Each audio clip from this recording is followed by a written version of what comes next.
Hello students, welcome back. अच्छे से पढ़ाई कर रहे हैं आप लोग? हाँ, अच्छे से पढ़ाई करते रहिए, क्वेश्चंस को सॉल्व करते रहिए, keep on trying the problems, है ना। और अपने कोई केन्स अपना कंप्लीट हो गया, उसके क्वेश्चंस अच्छे से रिजॉल्व कर लीजिए। ओके, सून जैसे ही हाइड्रोकार्बन टॉपिक हो जाता है, I will share PDF to you, जिसमें आपको alkane, alkene, alkyne, aromatic hydrocarbon सबके जम्बल्ड प्रॉब्लम्स होंगे। टिल देन जो बुक आपके पास रिकमेंडेड है उसे सॉल्व करते रहिए। Let us start next topic of this unit, that is second topic will be alkenes. Okay, alkenes. तो एल्कीन्स में आप सबको अच्छे से पता है एल्कीन्स के बारे में। फर्स्ट पॉइंट लिखिए बेटा। फर्स्ट पॉइंट, किसी भी कंपाउंड को एल्कीन होने के लिए क्या रिक्वायर्ड है? एल्कीन होने के लिए उसके अंदर at least one C double bond C जरूर होना चाहिए, isn't it? The compound will be alkene only if it is having at least one C double bond C. तो इसमें फर्स्ट पॉइंट आप लोग लिखेंगे। फर्स्ट पॉइंट लिखिए जनरल फॉर्मूला। देखिए general formula, general formula CnH2n। Second point, compound must have at least one C double bond C। देखिए जल्दी से, compound must have at least one C double bond C। One C double bond C compulsory है अगर alkene होना है तो। Compound must have at least one C double bond C। और बताइए इसके बाद क्या होगा बेटा? और देखो, द एम्पिरिकल फॉर्मूला ऑफ, लिखिए the empirical formula of members of, the empirical formula of members of homologous series of alkene, the empirical formula of members of homologous series of alkene is same, is same। इसको underline करिए। देखिए मैं आपको बताता हूं, for example जैसे हम लोग दो होमोलोगस सीरीज लेते हैं, होमोलोगस सीरीज ऑफ एल्केन्स, एक बड़ा कॉमन क्वेश्चन एग्जामिनर पूछ लेता है, और होमोलोगस सीरीज ऑफ एल्कीन्स, है ना। इस पे मैं आपको एक छोटी सी बात समझा दूं। एल्केन्स में एक तरफ लिख लेंगे मॉलिक्यूलर फॉर्मूला और एक तरफ एम्पिरिकल फॉर्मूला। देखिए सबसे फर्स्ट एल्केन कौन सी बेटा? मीथेन, फिर इथेन, फिर propane and so on, CnH2n+2। And empirical formula इसका CH4 आप लोग को तो पता है ना।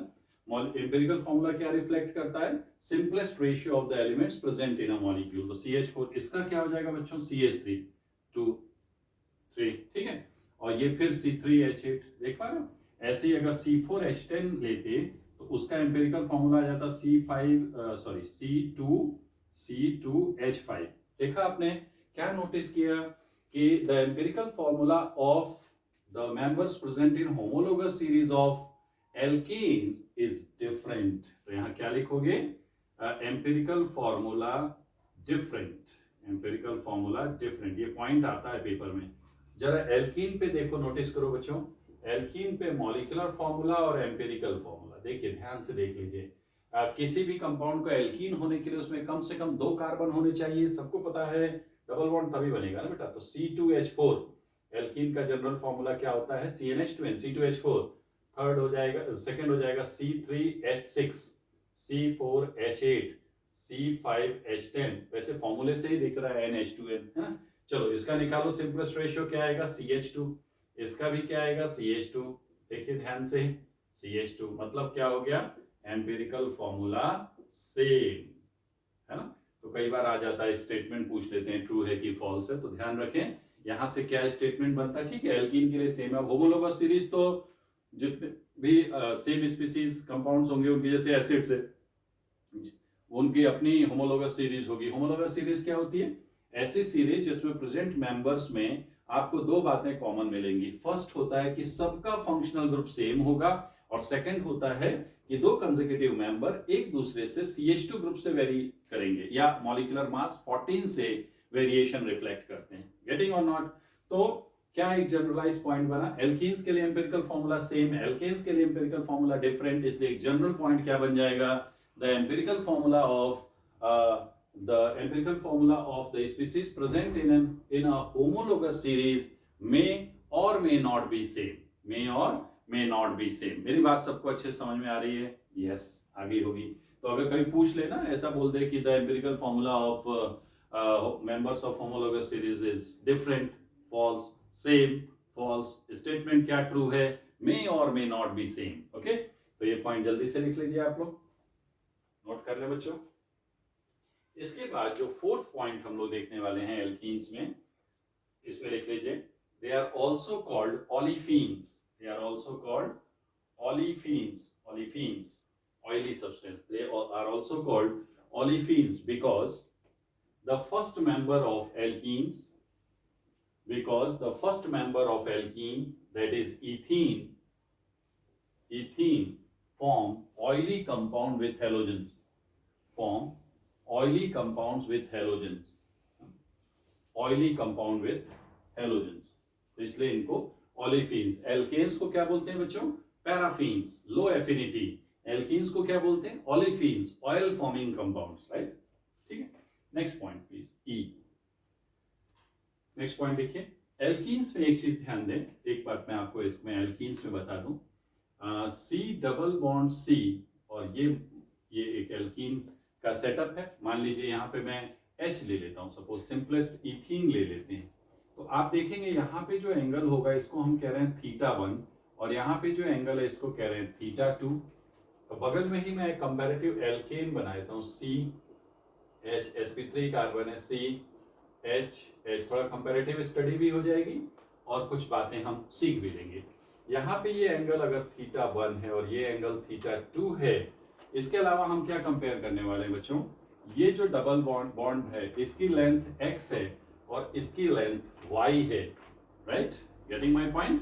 तो क्या रिलेशन होगा, देखिए यहाँ पे सबसे पहले यहाँ पे जो फर्स्ट पॉइंट आएगा वो होगा θ1 ग्रेटर देन θ2। केमिकल बॉन्डिंग में मैंने सिखाया था, there will be more repulsion between multiple bond and a single bond in comparison to that between two single bonds, getting. तो θ1 ग्रेटर देन θ2 हो जाएगा।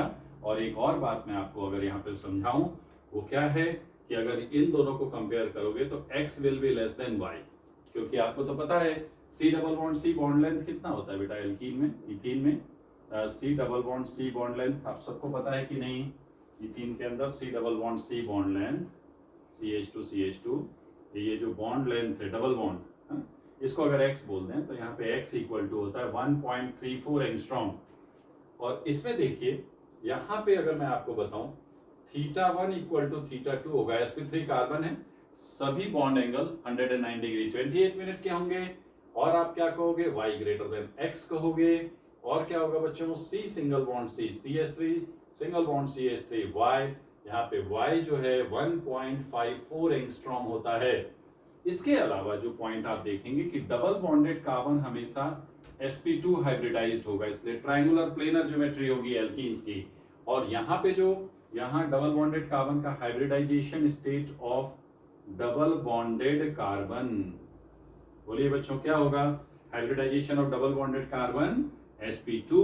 तो यहाँ क्या आएगा बताइए, hybridisation of single bonded carbon, ये हो जाएगा sp3। तो टेट्राहेड्रल ज्योमेट्री, एंड यहाँ पे क्या है बताओ, ट्रायंगुलर प्लेनर ज्योमेट्री, राइट। ये नोट कर लीजिए जल्दी से।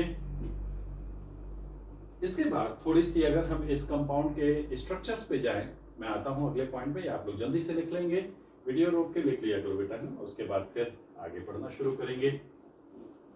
देखिए अगर हम एल्कीन्स के स्ट्रक्चर के बारे में बात करें, स्ट्रक्चर ऑफ एल्कीन्स, तो आपने एक चीज तो देख लिया कि sp2 हाइब्रिडाइज्ड है ना, sp2 hybridised, C single bond C, ये मान लीजिए सपोज हाइड्रोजन ही ले लेते हैं, चलिए हाइड्रोजन, तो ये सिग्मा स्केलेटन है, इसमें ये जो बॉन्ड बना है वो sp2 of this carbon and sp2 of this carbon के बीच में बना है। ये बॉन्ड कैसे बनेगा बेटा, sp2 of this carbon and s of hydrogen, ये सब बॉन्डिंग में सब सिखा चुका हूं मैं आपको, ठीक है। सभी आप देख रहे होंगे सभी सिग्मा बॉन्ड सेम नहीं है, 4 सिग्मा बॉन्ड sp2s है, और एक सिग्मा बॉन्ड जो है वो कौन सा है बच्चों, sp2 इसका सीधा मतलब है कि बॉन्ड लेंथ सेम नहीं होगी, बॉन्ड एनर्जी सेम नहीं होगी, केमिकल बॉन्डिंग पढ़ा हुआ है आपने। अब सभी दोनों कार्बन पे आप देख रहे हैं कि हाइब्रिडाइजेशन sp2 है, तो एक p ऑर्बिटल बचा हुआ है कि नहीं, बचा हुआ है, तो वो p ऑर्बिटल कैसे रहेगा, क्या आपको पता है, वो p ऑर्बिटल इस सिग्मा जो सिग्मा स्केलेटन है इसके परपेंडिकुलर रहेगा, lobes will lie above and below the plane of the board, isn't it? तो ये आपस में शेयर करके, ये देखिए, ये आपस में शेयर करके पाई बॉन्ड फॉर्म करेगा, ठीक है। ये कहलाता है P pi bond, P pi bond. अब एग्जामिनर इसमें पूछता क्या है बच्चों, ठीक है, तो इसमें क्या पूछा जाता है, सिग्मा इलेक्ट्रॉन का क्लाउड क्या है, मॉलिक्यूलर प्लेन, है ना। सिग्मा स्केलेटन का प्लेन क्या है, मॉलिक्यूलर प्लेन। तो मॉलिक्यूलर प्लेन में क्या है इसके, सिग्मा स्केलेटन, ठीक है, सिग्मा स्केलेटन है। और जो परपेंडिकुलर प्लेन है ना, परपेंडिकुलर प्लेन है किसके, मॉलिक्यूलर प्लेन के, वो क्या होगा, वहां पाई स्केलेटन होगा या पाई इलेक्ट्रॉन्स होंगे, पाई इलेक्ट्रॉन्स या पाई क्लाउड होगा। समझ में आ रही बात, pi clouds are present in the plane perpendicular to the molecular plane. Okay, now अब अगर आपसे कोई पूछ ले कि nodal plane of pi electrons कहाँ है, तो देखो बच्चों, पाई ऑर्बिटल आगे और पीछे है बोर्ड के, तो नोडल प्लेन कहाँ होगा, जिसमें मॉलिक्यूल है ना, जिसमें आपका मॉलिक्यूल है। तो अगर मान लीजिए कि हमारे पास एक मान लीजिए मॉलिक्यूलर प्लेन है और ये आपका पाई ऑर्बिटल है, तो क्या दिख रहा है, नोड कहाँ है, यहाँ पे है। तो नोडल प्लेन कहाँ पे है, इस मॉलिक्यूलर प्लेन में, और पाई इलेक्ट्रॉन क्लाउड बोर्ड के आगे पीछे जा रहे हैं, तो nodal plane of pi electrons कहाँ होगा, मॉलिक्यूलर प्लेन। ये आईआईटी में आया हुआ क्वेश्चन है, मॉलिक्यूलर प्लेन, ठीक है। और समझ में आ गई बात, तो ये जरा स्ट्रक्चर जल्दी से नोट कर लीजिए आप लोग।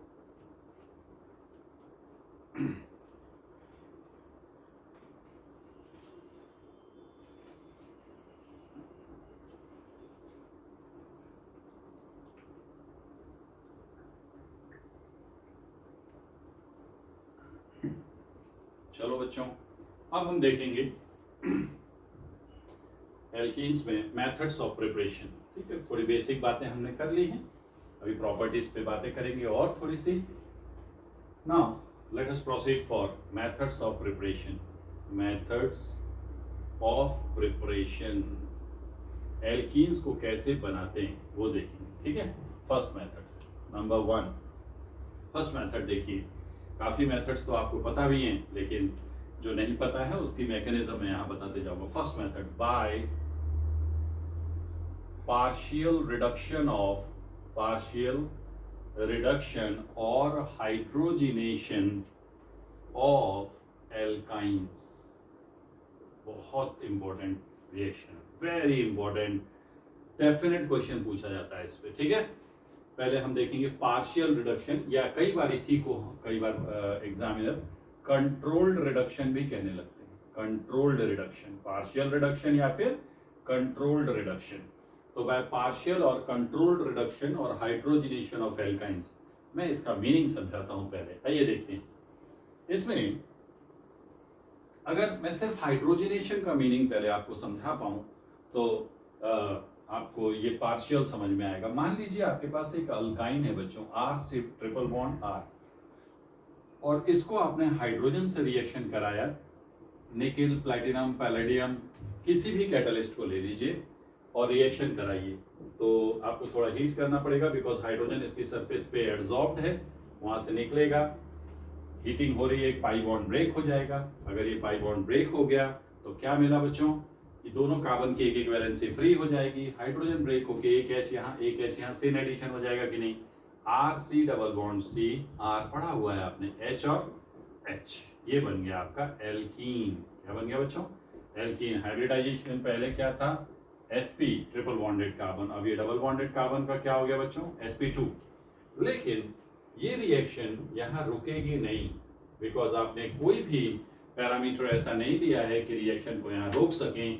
ये फर्दर रिडक्शन हो जाएगा, फिर से ये पाई बॉन्ड टूटेगा एंड आपको मिल जाएगा RCH2CH2R, बन गया एल्केन, और हाइब्रिडाइजेशन हो गया आपका sp3 और जो टोटल हीट लिबरेट होगी इस पूरे प्रोसेस में, उस हीट को हम एंथैल्पी ऑफ हाइड्रोजिनेशन कहते हैं। तो ये जो आप देख रहे हो ना बच्चों, ये है कंप्लीट हाइड्रोजिनेशन, ओके, या कंप्लीट रिडक्शन कहते हैं इसको। क्या कहते हैं, कंप्लीट हाइड्रोजिनेशन और कंप्लीट रिडक्शन। अब क्या आपको एल्केन बनाना था, जी नहीं, आपको क्या बनाना था बच्चों? आपको बनाना है एल्कीन, मतलब रिएक्शन को आगे बढ़ने से रोकना होगा। क्यों? समझ में आ रही बात? मतलब कुछ तो जतन करने पड़ेंगे कि रिएक्शन इससे आगे ना बढ़े, यहीं पे रुक जाए। ओके, आइए देखते हैं। उसी को अगर आप यहाँ पे रोक दोगे तो कहेंगे हम पार्शियल रिडक्शन हुआ है। भाई पूरा रिडक्शन नहीं हुआ है, पार्शियल, या रोक रहे हो तो आपको कंट्रोल करना पड़ेगा, इसलिए कहते हैं कंट्रोल्ड रिडक्शन। चलिए अब मैं आपको बता दूं, ये तो कंप्लीट रिडक्शन पढ़ा दिया मैंने। अब हम पार्शियल रिडक्शन के तरीके देखेंगे। मेथड्स ऑफ पार्शियल रिडक्शन कौन कौन से हैं? ए हेडिंग लिख लीजिए, मेथड्स ऑफ पार्शियल रिडक्शन में ए है by Lindlar's catalyst, by Lindlar's catalyst, Lindlar's catalyst. Lindlar's catalyst क्या करता है एक्चुअली, आइए देखते हैं। लिंडलर्स कैटालिस्ट पहले है क्या वो देखो। Hydrogen adsorbed over palladium, poisoned by calcium carbonate, or even you can take barium sulfate also. Calcium carbonate की जगह बेरियम सल्फेट को भी एज अ पॉइजन यूज कर सकते हैं। आप देखिए, सिर्फ ये डालने से ये रिएक्शन ये कंट्रोल करने कर लेगा, क्योंकि ये कैटालिटिक पॉइजन है। मैंने पढ़ाया था सरफेस में आपको, ये पॉइजन है। It will decrease the efficiency of the catalyst. Okay, और इसलिए रिएक्शन आगे नहीं बढ़ पाती है। तो कैल्शियम कार्बोनेट यहाँ पे क्या होगा बच्चों? Catalytic poison. समझ गए? ये कैटालिटिक पॉइजन है। अच्छा, दूसरी बात, इस कैटलिस्ट का फंक्शन क्या है? ये तो पढ़ लिया आपने कि लिंडलर्स कैटलिस्ट होता क्या है। इसके बाद इसका फंक्शन क्या होता है पता है आपको? ये क्या करेगा? इसका फंक्शन होता है एल्काइन को सिस एल्कीन में कन्वर्ट करना, क्योंकि हाइड्रोजनेशन सेम प्लेन से होगा, है ना? एक ही प्लेन से दोनों हाइड्रोजन अटैच होंगे, फेस से अटैच होंगे, तो एल्काइन से क्या बन जाएगा? Cis alkene. तो आपने रिएक्शन को कंट्रोल कर लिया। आइए देखते हैं क्या रिएक्शन होगी। मान लीजिए आपने 2 ब्यूटाइन ले लिया बच्चों, 2 ब्यूटाइन, इसको आप रिडक्शन कर रहे हो किससे? पैलेडियम बेरियम सल्फेट या कैल्शियम कार्बोनेट। हाँ, तो क्या होगा बताइए? CH3, C double bond CH3 H और H क्या बन गया? Cis 2 butene, cis 2 butene. Getting my point? Yes, it is cis 2 butene. तो लिंडलर्स कैटलिस्ट से हम एल्काइन को सिस एल्कीन में कन्वर्ट कर सकते हैं। बहुत फेमस है। एक नोट पॉइंट लिख लीजिए, नोट। ये जो नोट पॉइंट में कैटलिस्ट बताने जा रहा हूँ वो उतना फेमस नहीं है बच्चों, पर ठीक है, कभी बाई चांस सामने क्वेश्चन मिल जाए तो। अदरवाइज एग्जामिनर को लिंडलर्स कैटलिस्ट और इसके बाद वाला केस बहुत पसंद है। देखिए note, P2 catalyst that is Ni2b निकल बोराइड, ठीक है ना? P2 catalyst that is Ni2bH2, हाँ, निकल बोराइड को ही हम P2 catalyst कहते हैं। also converts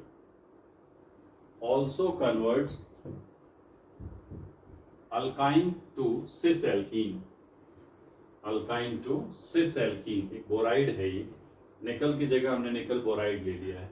also converts alkyne to cis alkene, ठीक है? तो बिल्कुल लिंडलर्स जैसे ही काम करता है ये भी। चलिए अब इसमें बी देखेंगे हम लोग, पार्शियल रिडक्शन में बी। सिस एल्कीन बनाना सीख लिया आपने, अब हम ट्रांस एल्कीन बनाना सीखेंगे। बी ये है by Birch reduction, BIRCH, Birch reduction. ये भी बहुत इंपॉर्टेंट है बच्चों, बहुत पूछा जाता है। बाय बर्च रिडक्शन, इसमें जैसे लिंडलर्स कैटलिस्ट में क्या रहता है रिड्यूसिंग एजेंट बताइए? H2PdCaCO3, इसका रिड्यूसिंग एजेंट इसमें क्या रहता है? रिड्यूसिंग एजेंट आप देखेंगे ये रहता है लिथियम और sodium in liquid ammonia, lithium और सोडियम इन लिक्विड अमोनिया, ठीक है? ये रिड्यूसिंग एजेंट है, लिथियम और सोडियम इन लिक्विड अमोनिया। चलिए देखते हैं क्या होता है इससे। इसका फंक्शन क्या है? पहले फंक्शन लिख लो। इस रिएजेंट का फंक्शन है एल्काइन को ट्रांस एल्कीन में कन्वर्ट करना, alkyne to trans alkene. Alkyne को रिड्यूस करके क्या बना देता है? ट्रांस एल्कीन बना देता है, ठीक? Shall we start the proceeding? आइए देखते हैं। अगर आप कोई मान लीजिए 2 ब्यूटाइन ले लेते हैं, कोई भी ले सकते हो आप लोग, आर लेके भी सॉल्व कर सकते हो, ठीक। 2 ब्यूटाइन ले लिया और इसको मैं रिड्यूस करा रहा हूं किससे, सोडियम सोडियम लिथियम कुछ भी ले लीजिए, लिक्विड अमोनिया। तो आपको क्या मिलेगा पता है, CH3 double bond C, CH3 H और H, ये क्या है बच्चों, ट्रांस टू ब्यूटीन। अब आप कहोगे सर ये कैसे क्या उल्टा हो गया, हाइड्रोजनेशन तो सिन एडिशन होता है, या ट्रांस कैसे बन गया, ये यहाँ डायरेक्ट हाइड्रोजन का एडिशन नहीं है बच्चों, हम लोग H2PD लेके चल रहे थे, पैलेडियम की सरफेस पे H2 एडसॉर्ब था, यहाँ की पिक्चर थोड़ी अलग है, इसका मैकेनिज्म हम जरूर देखेंगे, क्या है इसमें प्रॉब्लम। आइए आप अभी तुरंत सीख जाएंगे कि बर्च रिडक्शन में ट्रांस प्रोडक्ट क्यों बनता है। देखो सब लोग ध्यान से देखो बेटा, जैसे आपने ये जो सोडियम या लिथियम लिया है, इसका फंक्शन क्या है, ये मेटल है, ये एक इलेक्ट्रॉन रिलीज कर देगा, ठीक है। अब जो आपकी एल्काइन है CH3C triple bond C CH3, अगर सिस्टम में इलेक्ट्रॉन है तो वो इस पाई इलेक्ट्रॉन क्लाउड को रिपेल करेगा बच्चों, इलेक्ट्रॉन और पाई इलेक्ट्रॉन इंटरेक्शन आएगा, दिस इंटरेक्शन से जब ये इलेक्ट्रॉन जिधर से आना पास शुरू करेगा, ये पाई इलेक्ट्रॉन को रिपल्शन आएगा, ये पाई इलेक्ट्रॉन दूर भागने लगेगा, राइट, और ये जाके जहां ऑर्बिटल खाली होगा उसके पास अटैक कर देगा। देख रहे हो क्या बना, वो बहुत इंपॉर्टेंट है कि क्या बना। देखो CH3C, और यहाँ पे जब ये बॉन्ड टूटेगा, ये जो पाई इलेक्ट्रॉन इधर भागने ना कार्बन के पास, तो जब बॉन्ड टूटेगा बच्चों तो यहाँ पे एक ऑर्बिटल खाली हो जाएगा, उस ऑर्बिटल में कौन आके लाइफ एंजॉय कर रहा है, ये इलेक्ट्रॉन, सोडियम वाला इलेक्ट्रॉन, और डबल बॉन्ड। अब आप सी, आपके पास दो ऑप्शन है, अब आप अगर ऑर्बिटल बनाते हो, एक ऑर्बिटल यहाँ पे रहेगा लेकिन फिल्ड रहेगा क्योंकि उसमें ये दोनों इलेक्ट्रॉन जाएंगे, तो क्या आप उसको ऐसे बनाना चाहोगे या इसको इधर और इसको इधर, क्या चाहते हो। अगर आप इसको इधर बता दोगे तो इस रेडिकल और इस इलेक्ट्रॉन, एनायन इलेक्ट्रॉन में रिपल्शन शुरू हो जाएगा, साइमल्टेनियसली मिथाइल में भी रिपल्शन शुरू हो जाएगा, सिस्टम कैसा होगा, अनस्टेबल। क्या ये स्टेबल है, यस, क्योंकि रिपल्शन कम है, stable radical anion, stable radical anion, okay, trans type, कैसा है ये, ट्रांस टाइप। अब आपने जो सॉल्वेंट लिया है NH3, ये जो माइनस चार्ज आप देख रहे हो वो इस H को पकड़ लेगा क्योंकि एक्टिव हाइड्रोजन है, इलेक्ट्रोनेगेटिव एलिमेंट से जुड़ा हुआ है, क्या बन जाएगा बच्चों, CH3C डबल बॉन्ड C, एक इलेक्ट्रॉन यहाँ लग गया H और इधर आ गया आपका CH3, ये यहां से निकल जाएगा NH2 माइनस, ठीक। अब आपका बन गया रेडिकल, फ्री रेडिकल। अब फिर से सोडियम आके एक इलेक्ट्रॉन लूज करता है, Na gives Na positive plus electron, ये इलेक्ट्रॉन जाके इस ऑर्बिटल में, एक ऑर्बिटल में कितने इलेक्ट्रॉन रह सकते हैं, 2, पेयर कर जाएगा C double bond C H CH3 और ये रहा आपका क्या है बच्चों, ये anion. Now this is anion, radical anion, radical and then anion, and finally ये फिर से आपके सॉल्वेंट के दूसरे मॉलिक्यूल का H निकाल, क्योंकि माइनस चार्ज आ गया, इस H को निकाल लेगा और क्या बाहर हो जाएगा, NH2 माइनस, और प्रोडक्ट क्या बन गया, CH3C double bond C CH3H और H। आपने देखा बेटा ट्रांस प्रोडक्ट कैसे बनता है, हाँ? देख लीजिए जरा जल्दी से।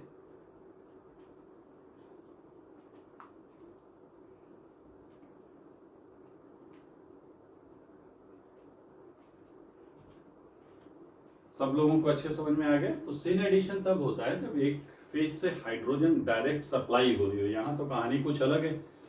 उसके बाद क्या होगा, आप देख रहे हो दो आपके पास Na प्लस बन गए, एक यहाँ और एक यहाँ, और दो NH2 माइनस बन गए, ये और ये दोनों आपस में कंबाइंड होके NaNH2 सोडामाइड बना देंगे, ठीक।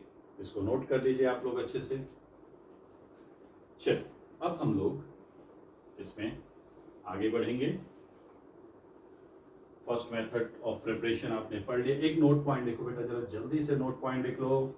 Birch reduction is not suitable, birch reduction is not suitable to reduce Birch reduction is not suitable to reduce terminal alkynes. Terminal alkynes because बताइए क्यों? देखिए इधर ये रहा आपका टर्मिनल एल्काइन बच्चों. टर्मिनल एल्काइन मतलब ट्रिपल बॉन्ड कॉर्नर पे हो. अगर आप इसमें बर्च रिडक्शन कराओगे क्या लोगे? सोडियम इन लिक्विड अमोनिया लोगे.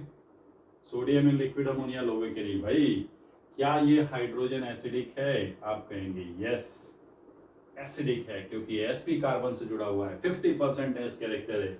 और क्या ये एक्टिव मेटल है कि नहीं? तो फिर तो रिएक्शन तो बनती है. तो क्या होगा? Rc triple bond C minus Na plus और half mole of hydrogen gas liberate हो जाएगी. इसको कई तरीके से सॉल्व कर सकते हैं. अगर इसने आपस में रिएक्ट करके सोडामाइड बनाया हो तो NH2 माइनस आके इस H को ले जाएगा. H को तो जाना ही जाना है, चाहे ऐसे चले जाए या अमोनिया बन के चला जाए. ठीक है. तो टर्मिनल एल्काइंस के लिए बर्च रिडक्शन सुटेबल नहीं है. सेकेंड मेथड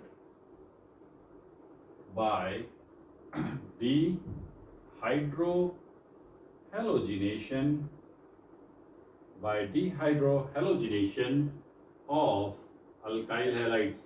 alkyl halides याद आ गया बच्चों? कौन सी रिएक्शन है? आइदर E1 और E2. प्रिफर्ड कौन सी है? E2. एल्काइल हैलाइड में एलिमिनेशन किस रिएक्शन से होता है? E2. E1 अगर कहा जाए क्योंकि आपको तो मालूम है 3 डिग्री भी E2 से रिएक्ट करता है. ठीक है. इसमें कॉम्प्लिकेशन है. E1 में सब बता चुका हूँ. GOC वॉल्यूम 3 आप उसको एक बार पढ़ लेंगे. E1 E2 फिर से रिवाइज कर लेंगे. मैं थोड़ा सा आइडिया देता हूँ. E2 के बारे में आप लोगों को पता है. E2 एंटी एलिमिनेशन होता है. सारी बातें आपको पता है. बेटा आप ज्ञानी हो आप लोग, है ना? अपने ज्ञान का यूज करो. देखो मान लीजिए आपके पास है इथाइल क्लोराइड CH3CH2Cl. आपको एलिमिनेशन कराना है. किससे हीट करोगे बोलो? याद आ रहा है? एल्कोहलिक KOH के साथ हाई टेम्परेचर. अल्फा कार्बन से हेलोजन, बीटा कार्बन से hydrogen. E2 reaction single step completion. याद आ रहा है? Transition state, no intermediate. KOH plus sorry KOH नहीं बनेगा, KCl बनेगा and H2. KCl and H2 alkene बन गई. E2 रिएक्शन है. E2 की स्पेसिफिक कैरेक्टर्स पता है सबको? एंटी है. एंटी एलिमिनेशन है, हाई टेम्परेचर पे होता है. एंटी कैसे समझोगे? आई होप एंटी एलिमिनेशन आपको आता है. एंटी पेरिप्लेनर अरेंजमेंट चाहिए. ये देखो ये रहा Br. सारे एग्जांपल्स बता चुका हूँ मैं. यहाँ पे मान लीजिए आपका है H और इधर है D और इधर 2 मिथाइल लगे हुए हैं. अगर इस कंपाउंड को एल्कोहलिक KOH के साथ हीट कर दिया गया तो क्या प्रोडक्ट बनेगा बच्चों? Br जाएगा इस अल्फा कार्बन से. बीटा पे तो हाइड्रोजन है नहीं. इधर आ जाइए. प्लेन के ऊपर Br है तो प्लेन के पीछे H है. आई होप आप सब समझ गए हैं. आपको सब याद आ गया है पुराना. ये है डबल बॉन्ड, 2 मिथाइल. यहाँ बच गया D और यहाँ आ गया H. डबल बॉन्डेड कार्बन पे वेज डैश का यूज ना करें बेटा क्योंकि डबल बॉन्डेड कार्बन प्लेनर होता है. आया समझ? एंटी पेरिप्लेनर. चलिए एक और छोटा सा एग्जांपल जल्दी से देख लेंगे. Methyl HBr HD and methyl. इसको हमने हीट किया एल्कोहलिक KOH के साथ. आपको पता है क्या बनेगा? कोई बताएगा? बताएगा भाई? आप सबको पता है क्या बनेगा. देखिए मिथाइल DH मिथाइल. यहाँ क्या है बच्चों? Br. यहाँ क्या है? क्या है? H. अब मैंने आपको क्या बताया था? यहाँ पे तो रोटेशन लॉक्ड है, फ्री रोटेशन अलाउड नहीं है. बट यहाँ तो फ्री रोटेशन अलाउड है. तो Br और H को बच्चों अपोजिट ले आओ जरा जल्दी से. फ्रंट कार्बन घुमा दें क्या? अरे फ्रंट कार्बन घुमा दो या बैक कार्बन को भी घुमा सकते हो. बैक कार्बन को क्लॉकवाइज 60 डिग्री घुमा दो जरा. ये देखो मिथाइल DH 60 डिग्री से क्लॉकवाइज ये आ गया HBr, है ना? और इधर कौन पहुंच जाएगा? H. और इधर क्या है बच्चों? मिथाइल. अब क्या करोगे? H और Br को निकाल दो. आंसर आ गया सिस. देखो सिस बनेगा तो C double bond C methyl. Cis करना है ना, पहले ही मिथाइल मिथाइल लगा देते हैं. इसी पे भी H और D तो सिस प्रोडक्ट फॉर्म हो गया. ये पढ़ चुके हैं आप लोग सब. बहुत सारे क्वेश्चन हमने किए हैं. आई होप आपने एंजॉय किया है. चलिए नोट करें.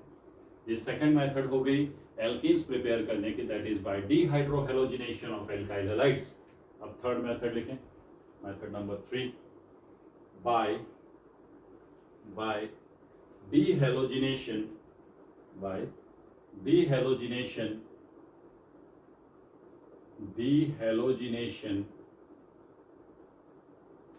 of vicinal dihalide, vicinal dihalide कौन जानता है? जब एडजेसेंट कार्बन पे दो हेलोजन लगे हो तो उसे हम लोग क्या कहते हैं बच्चों? विसिनल डाइहेलाइड कहते हैं। तो इनका क्या कराना है आपको? डीहेलोजिनेशन, मतलब हेलोजन रिमूव करना है। इसके दो तरीके हैं, आइए देखते हैं क्या तरीके हैं। देखिए CH3, थोड़ा स्टीरियोकेमिस्ट्री से चलें अगर आप कहें तो, स्टीरियोकेमिस्ट्री से CH3 HHCl, इसके दो मेथड हैं, दो रादर तीन मेथड है।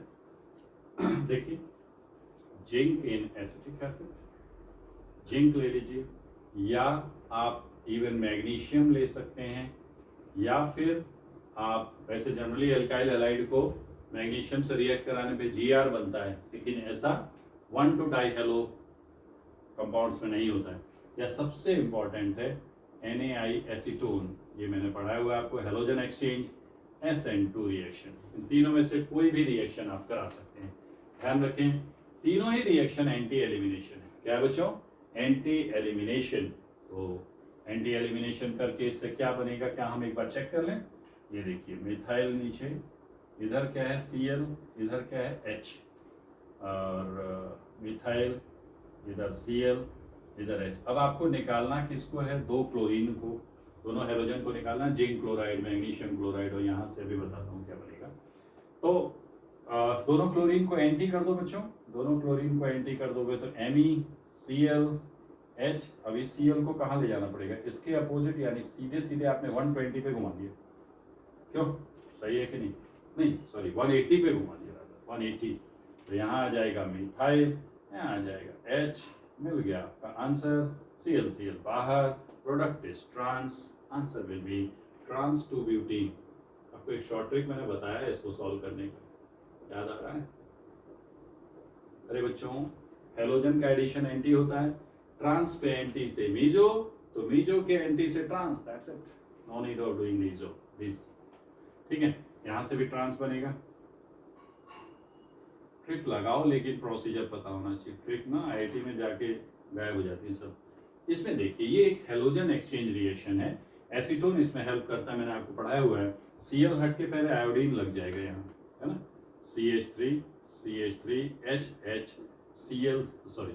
की जगह क्या लग जाएगा बच्चों? आयोडीन। और आपको मालूम है दो एडजेसेंट कार्बन पे आयोडीन नहीं रह सकता, साइज लार्ज, रिपल्शन, तुरंत I2 निकल जाएगा, एंटी एलिमिनेशन होगा। इसी तरीके से मीजो कंपाउंड है, ट्रांस पे एंटी से मीजो, तो मीजो से एंटी एलिमिनेशन से ट्रांस, तो क्या बनेगा? Trans product methyl H, trans two butene, बन गया एल्कीन। यस, ये है आपकी third method, by dehalogenation of vicinal dihalide.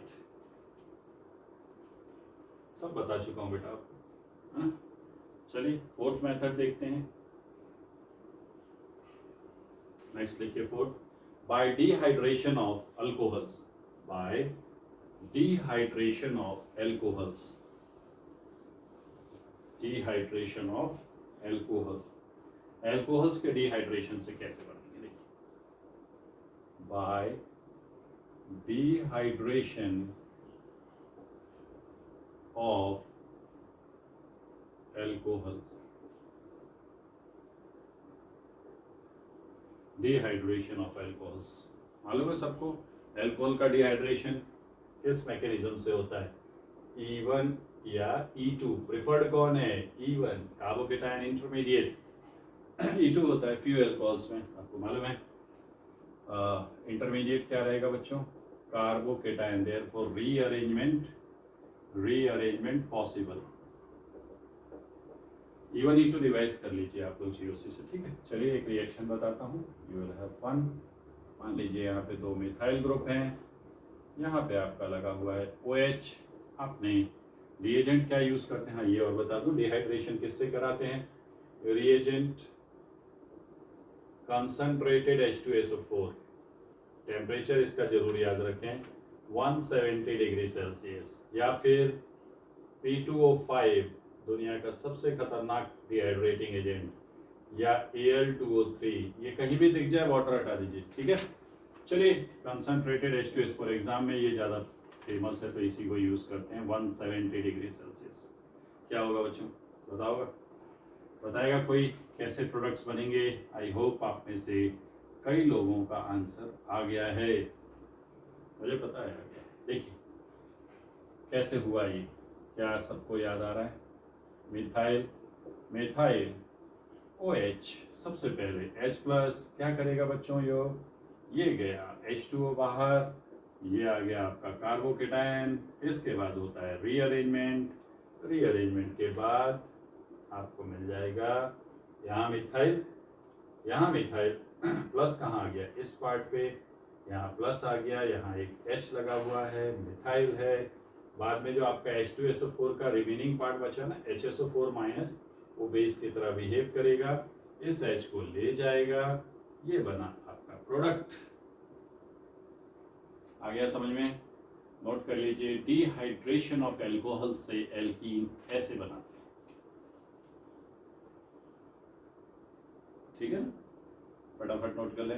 इससे रिलेटेड बहुत सारे प्रॉब्लम्स हम पास्ट में कर चुके हैं, तो हम यहाँ पे एग्जाम्पल्स थोड़ा सा कट शॉर्ट कर रहे हैं, लिमिटेड एग्जाम्पल्स के साथ सिलेबस को तेजी से आगे बढ़ाते हुए, ठीक है।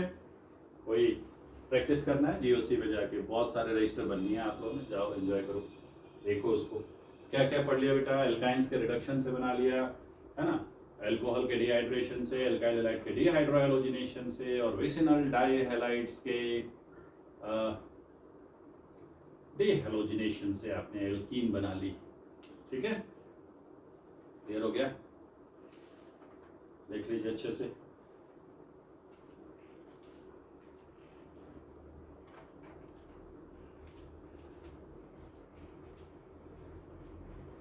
एक क्वेश्चन देखोगे, फाइंड, ये सॉल्व करना, number of alkenes formed by dehydration of CH3 CHCD3 CHOH CH3 by concentrated H2SO4 at 170 degree Celsius.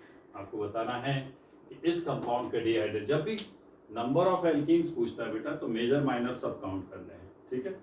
और अगर सीधे पूछे मेजर प्रोडक्ट क्या है तो फिर मेजर प्रोडक्ट बता दीजिए, हो जाएगा। देख लीजिए जरा, एल्कीन्स आपने बना लिया है अच्छे से, ये मेथड्स हैं जिनसे आप एल्कीन्स प्रिपेयर कर सकते हैं, ठीक है। और भी हैं बट बेसिक रिएक्शंस हम लोग ऑलरेडी सीख चुके हैं, एल्कीन्स कैसे बनाते हैं। एक और बता देता हूँ, वैसे हो गया सर, आपने अल्काइल हैलाइड का डिहाइड्रोहाइलोजिनेशन भी कर लिया, तो basically these are the important methods to prepare your alkenes. एक और लिखिए, आइडेंटिफाई मेजर प्रोडक्ट, इस कंपाउंड का आपको मेजर प्रोडक्ट बताना है। कंसंट्रेटेड H2SO4, एल्कोहल में गलती से भी E2 मत कर देना, एक्सेप्ट फ्यू, और वो फ्यू कौन से हैं वो आपको पता है। इसमें भी आपको मेजर प्रोडक्ट पहचानना है, यहाँ नंबर नहीं पहचानना है। Identify major product of dehydration of following alcohol, लिख लीजिए, ये भी आपको सॉल्व करना है, होमवर्क है बेटा। सॉल्व करके अगर कोई डाउट आए तो आप मुझे रेफर कर सकते हैं, ये भी होमवर्क है, ठीक है, इसको नोट कर लीजिए। एक और दे देता हूँ, उसका भी मेजर प्रोडक्ट पहचानना जरा, ओके।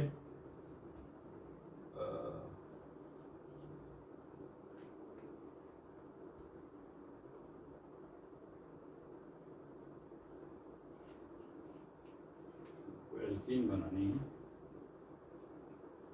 एक सेकंड, इसको लेते हैं OH, कंसंट्रेटेड H2SO4 के साथ हीट, यहाँ भी मेजर प्रोडक्ट आइडेंटिफाई करना है, कर लोगे। कि नहीं? सब इंटेलिजेंट हो, सब कर लोगे आप लोग। एक और ले लो जरा, मजाक मजाक में क्वेश्चंस पढ़ते जा रहे हैं। ध्यान देना, 7 मेंबर्ड रिंग है, OH कंसंट्रेटेड H2SO4 के साथ हीट, मेजर प्रोडक्ट। इन सबके प्रोडक्ट्स बना के अगर कहीं डाउट है, मालूम है आपको 7 मेंबर्ड है, यहाँ रिंग कॉन्ट्रैक्शन होगा, यहाँ भी रिंग एक्सपेंशन होगा, यहाँ भी रिंग एक्सपेंशन होगा, मालूम है कि नहीं? तो एल्कीन्स बना लीजिए इनसे, सबसे अलग अलग कंपाउंड्स के डिहाइड्रेशन से। ओके, कर लेंगे। ये और ले लो, एक 6 मेंबर्ड रिंग ले लो, OH, एंड इसका डिहाइड्रेशन कर दो तो बहुत आसान है, कंसंट्रेटेड H2SO4 हीट। ये क्वेश्चंस आपको बेटा सॉल्व करने हैं, और कोई डाउट आता है तो मुझे जरूर बताइए, है ना? तो ये हमने एल्कीन के कुछ प्रिपरेशन मेथड देख लिए हैं। नेक्स्ट लेक्चर में हम लोग अब एल्कीन्स की प्रॉपर्टीज के बारे में बात करेंगे। So keep on studying, hard work करते रहिए, stay at home, stay safe. घर से बाहर नहीं निकलना है, सिर्फ पढ़ाई पे ध्यान दीजिए। अच्छा मौका मिला है बेटा, पढ़ के सब खत्म कर दो जल्दी से, है ना? फिर मौका मिलेगा, दोबारा मौका मिलेगा तब अच्छा से थोड़ा सा रिलैक्स कर लेंगे। लेकिन अभी घर से बाहर निकलने के अलावा घर में आप खूब पढ़ाई कीजिए, टाइम मिला है, एंजॉय भी करते रहो, थोड़ा सा रिलैक्स भी होते रहो। न्यूज़ नहीं सुनना है, न्यूज़ पेरेंट्स को सुनने दो, आपका काम है ये सुनना। टीचर्स जो पढ़ा रहे हैं उसको सुनिए, आप अपनी रिस्पॉन्सिबिलिटी पूरी कीजिए।